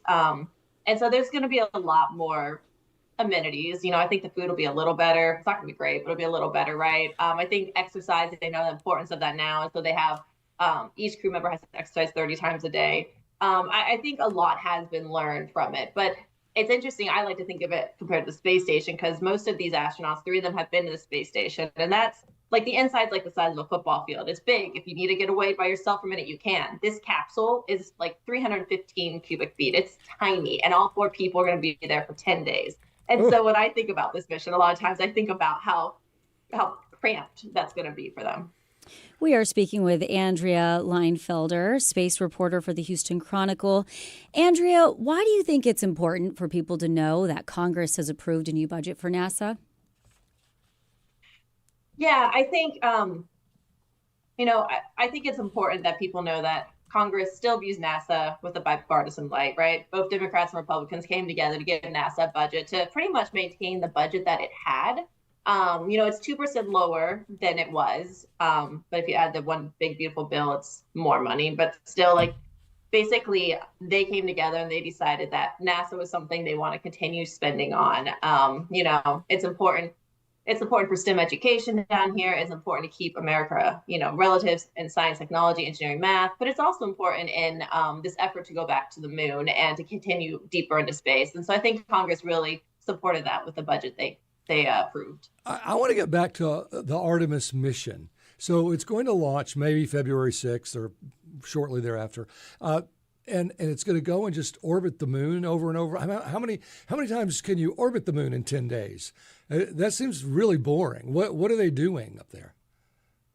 Yeah, they're actually not going to really orbit the moon. So they're going to go up. First, they're going to orbit Earth so they can check out the system, because this is the first time the life support systems have been flown. So they need to make sure, okay, it's providing air, it's scrubbing carbon dioxide. Does the bathroom work? Does the kitchen work, right? Like, none of that's been tested on this spacecraft. So they're going to lap the Earth for like a day. And if that goes well, they're going to do this free return trajectory to the moon. So it's going to use the Earth and the moon's gravity so that once it starts going to the moon, no matter what, it'll come back. So ultimately, it's going to be like a figure 8 of the moon, and they're only going to get at closest approach like 3-ish hours to really focus on observing the moon. So they're not going to spend days circling the moon. It's just kind of a there and back. It's buying down risk for the next mission. So NASA likes to take small steps to buy down some risk. So this one's the first time people have launched in a spacecraft. It'll be the first time people have been near the moon in more than 50 years, but they're not going to land. That's going to be the Artemis III mission. So this is just to show that this spacecraft can keep people healthy and safe in space and then, bring them home. Is there any chance it can't? That the spacecraft would fail this mission? No, I don't think so. Obviously, space is hard, rocket science is hard, but NASA has done so much testing on the ground, they won't launch it if they're not confident. And then it's going to be in Earth's orbit, so there's even more time for checkouts to make sure everything's working before they go to the moon. Now, once they do go to the moon, of course, something can happen, but the trajectory they're on means as soon as they do that big engine burn to go to the moon, no matter what, they'll be brought home. And so any type of engine failure situations, no matter what, they'll come back home. And so that's really why they chose that trajectory. But, NASA is very thorough. We talked about like the Apollo program. We're much less risk tolerant these days, or more risk adverse. So I think NASA would not be launching this spacecraft if they did not think they could bring home the crew. It's a pretty heroic mission. I mean, those fellows that are going to, what is the crew? Is it men and women on this 4-person crew? Yeah, we have 3 NASA astronauts and 1 Canadian Space Agency astronaut. So from NASA, there is Reed Wiseman, he's a commander. We have Victor Glover, he's going to be the first Black man around the moon. And then we have Christina Hammock-Cook, and she's going to be the first woman around the moon. And then from Canada, we have Jeremy Hansen, first Canadian around the moon. So it's a very diverse, inclusive mission with international partners and with a bunch of different people to show NASA going back to the moon. I don't mean to be getting ahead of where we're at right now, but when they do get to the moon this time in this whole ramp up, how different will that experience look to us than the last time we saw folks on the moon? It's hard to say how different the first few missions will look. We don't know the crew yet, so we don't know the makeup of the crew. And initially it'll be like land and come home pretty quickly. The big part here, though, is that nobody wants this to be a repeat of Apollo where NASA just goes, plants a flag, does the boot steps, and then leaves for another 50 years. So they're really looking at making the sustainable presence where people can live and work on the moon, in the moon's orbit for long periods of time, and then go on to Mars. So initially, I think the missions will be kind of similar, just quick back and forth, but they're building, rovers. They're building, ideally, they want to build a space station to orbit the moon. They want to build moon habitat. So the long-term plan is to really create a place where we can learn how to live and work on another planet before going on to Mars, because should something go wrong, it's a lot easier to get home from the moon than Mars. Mm-hmm. Well, yeah, I'm still fascinated by 10 days of this, because when they launch Artemis III to go to the moon, it will be a much shorter trip, I'm assuming, than 10 days. It's not going to take 10 days to get to the moon. No, I mean, the 10-day mission is the whole thing, there and back. So I don't know how long Artemis III will be off the top of my head, but if you take out the time spent orbiting the Earth, it's still 3-ish days there and back. So I'm not really sure how long that mission will be. Sorry. Yeah. Well, will it go? I mean, I remember the first flights that went to the moon and landed on the moon. But I mean, you had the rocket that took them, but then you had another device that went to the moon. So will it be that same setup with Artemis III? Where one yes, gets in and that's there? where it gets interesting with Artemis III, because instead of with Apollo, NASA built its own lunar lander. This time, NASA is partnering with commercial companies that are building the lunar lander. And so SpaceX has been designing the Starship rocket, and that is supposed to be what lowers, astronauts to the moon. But that rocket's been, tested in South Texas, and it's not quite advancing as quickly as people would like, right? Like it has not been orbit yet. They haven't learned how to recover fully the spacecraft yet. So it's just, there's a lot of testing and a lot of development that needs to go before Starship's ready to fly humans. And that led for the NASA administrator to actually reopen the competition. And so now Blue Origin is also back and they're trying to build a lander. So we've got two commercial companies, racing to build this lander that can lower astronauts to the moon. But both of them have a lot to do still before they're ready to carry humans. Before we let you go, I'm just curious, because I grew up in a time when people were fascinated by space. I'm curious, what bit you about space? What made this something you wanted to cover, and what fascinates you about all of these stories? Yeah, I grew up in Orlando, Florida, and so you could watch the space shuttle take off from my front yard. Like, you could see it when it climbed up above the trees. So I've always really enjoyed space. Once I started becoming a reporter, I got to write a couple of these stories before I got the full-time beat. And I love the passion and the enthusiasm of people who work in space. It's a really fun topic to cover, right? Like, I get paid to geek out, and I get to talk to people who love their jobs. And so it's just a really fun beat for me. Andrea Leinfelder is the space reporter for the Houston Chronicle. Andrea, thanks for joining us today on Hello Houston. Thank you for having me. Thanks. Coming up, understanding how oyster populations are protected. Stay with us as Hello Houston continues.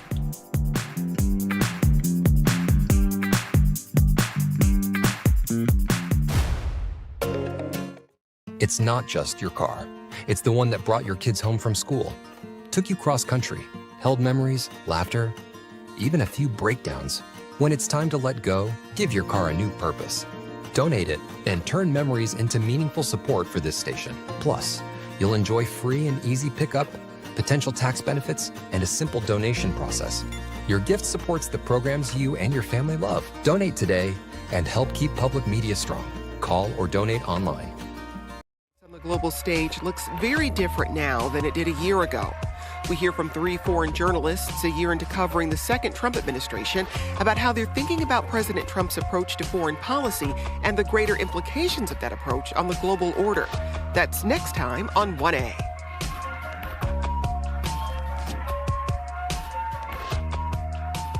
You can listen to 1A. It's on today at 2 p.m. I want to make a movie about this. The Arts Hour brings you film. The themes in it are so far ahead of their time. Books. The detail is amazing. Art. There's all the personal stuff. Theatre. Lots of singing and dancing and colours. Music. The dance floor is made for dancing. And everything in between. I want it to be exciting. That's the Arts Hour with me, Nikki Beatty. I really identified with it. From the BBC.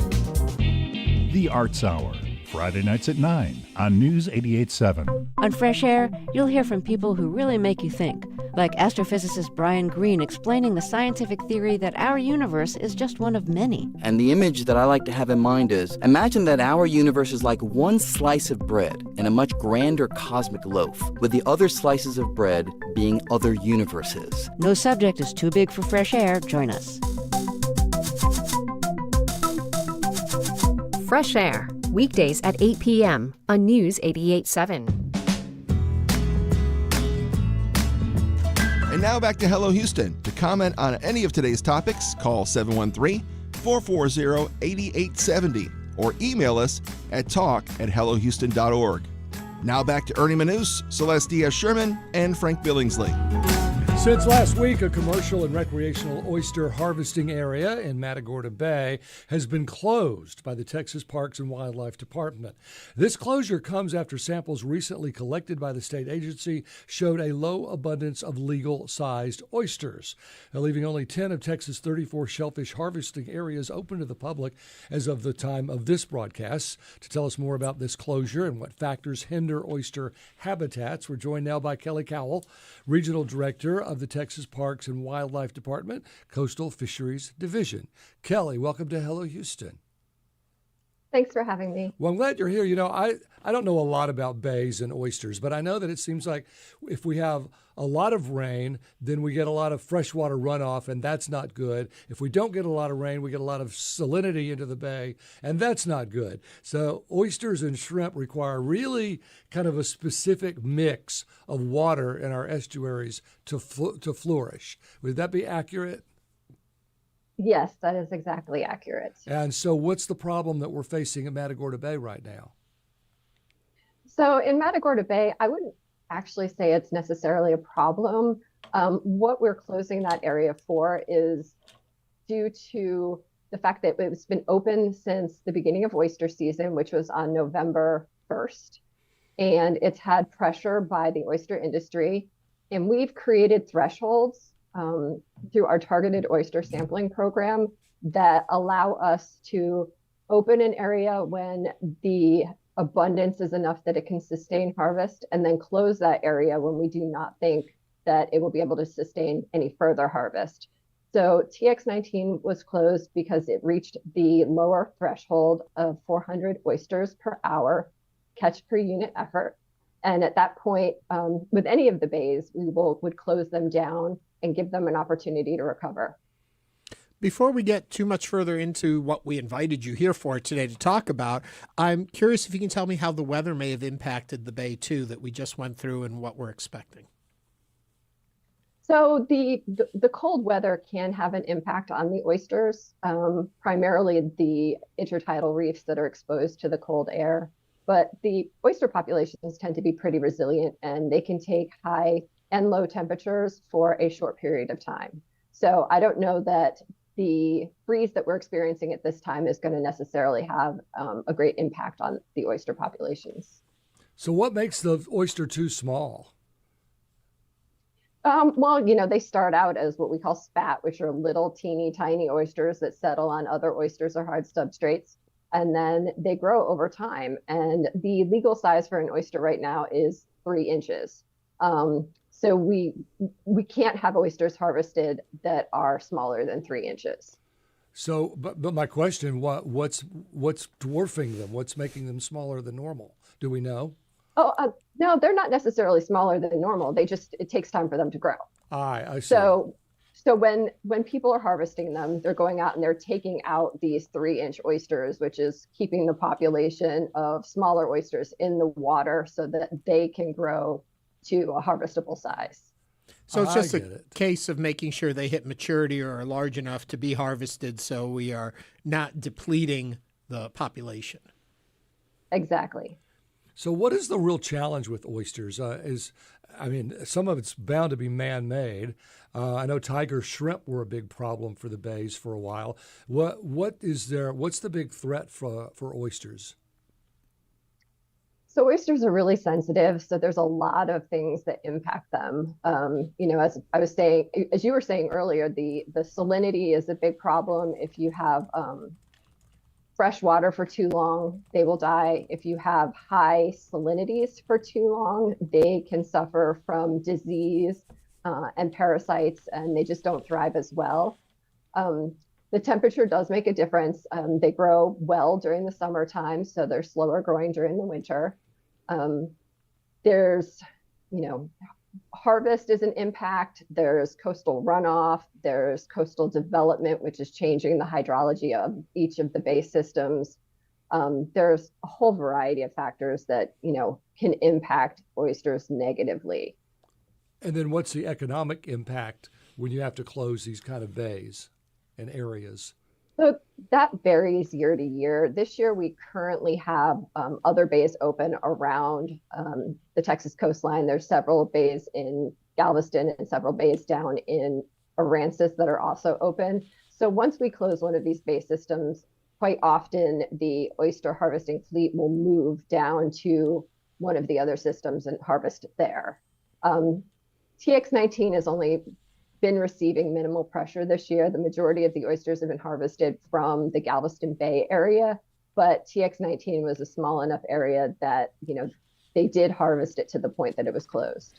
If I'm not mistaken here, closures like the one in Matagorda Bay are often framed as reactive. So I'm wondering what proactive habitat restorations or reef enhancements are underway. So we always have restoration projects going on. There are different kinds of projects that we do. Some are really large scale projects where we're actually building reefs on top of degraded reefs. And then we also have a program called HB 51, which was, I think it was 2018 when it came into effect, where any of the dealers that sell these oysters, a portion of their money goes into a program. I think it's 30% of what they sell goes into a program that will allow us to take oysters and what we call refresh some of these harvestable reefs. So any of the money that comes from these programs, it goes directly into restoring reefs that are harvested by the oyster industry. Mm-hmm. So with that, we do a thin layer of substrate on top of a semi-degraded oyster reef. Kelley, I'm curious, we're talking about oysters and our coastal fishery areas. What are some of the misconceptions that you hear as the regional director of the Texas Park and Wildlife Department of this area? What do you mean by misconceptions? Well, that they're I think when we think of they're closing this area, what does that really mean? That it's because this is a process that y'all usually go through, right? Yes, this is a process that we do every year. So every year we go in and we will sample each of the shellfish harvest areas ahead of oyster season. So usually we start in September, and we use that information to determine which shellfish harvest areas are going to actually open. And then at the season opening, depending on how many of those shellfish harvest areas are open, we continue to do the sampling. Sometimes it's monthly, sometimes it's weekly, depending on the pressure that's being received by each area and by the number of areas that are open. The more areas that are open, the more distributed the oyster boats are, the oyster industry is. And so quite often when we have a lot of areas open, we don't have to sample as much. So is it still true? Is it still true that the R months are the best times to have oysters? If the month has an R in it? It's good because they're not as likely to have some of the microorganisms such as Vibrio, which can cause sickness during the cold months. That's going to be more often in the summertime. Good enough. Good enough for me. Kelley Kowal is the Regional Director of the Texas Parks and Wildlife Department of Coastal Fisheries Division. Kelley, thank you for joining us today on Hello Houston. Thank you for having me. Thank you. Thank you. Thank you. Before we run out of time today, I know we've covered it a lot today talking about the weather. Frank, can you just, for folks that are joining us late or just for a refresher, what are we looking at for the next few days? High temperatures during the afternoon are going to get pretty well above freezing, 38 today, maybe even the 40s for tomorrow. But the overnight, tonight down to 26, then tomorrow night for Wednesday morning down to 32.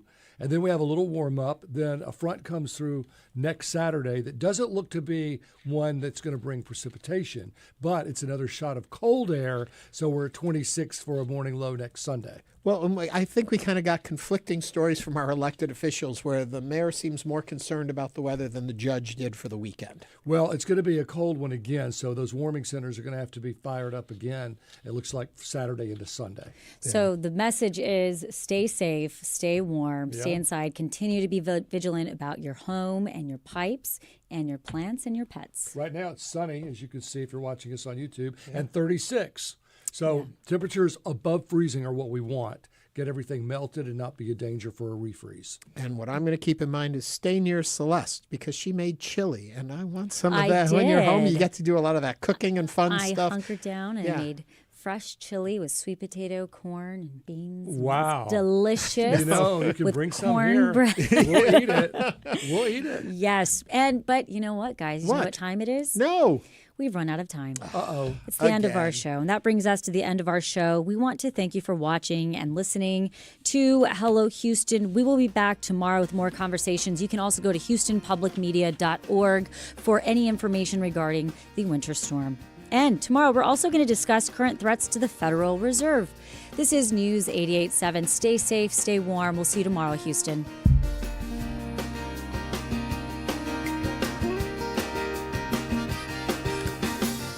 Thanks for listening to Hello Houston. Join us every Monday through Friday from 11 a.m. to 1 p.m. to talk all things Houston. The Hello Houston production team includes Garrett Bowman, William Menjivar, Jen Altide, Todd Holslander, and Jim Kovacic. For the latest in local news, subscribe to the Hello Houston daily newsletter at houstonpublicmedia.org. Hello Houston is a production of Houston Public Media.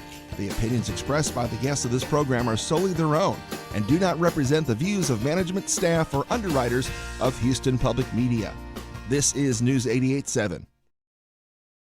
Here and Now brings you the latest news from around the country. I have a life brimming with people who've made different choices, and I've never tried in my personal life to impose my choices on them. Seems to me that people are being responsible, and yet it keeps spreading. I've been door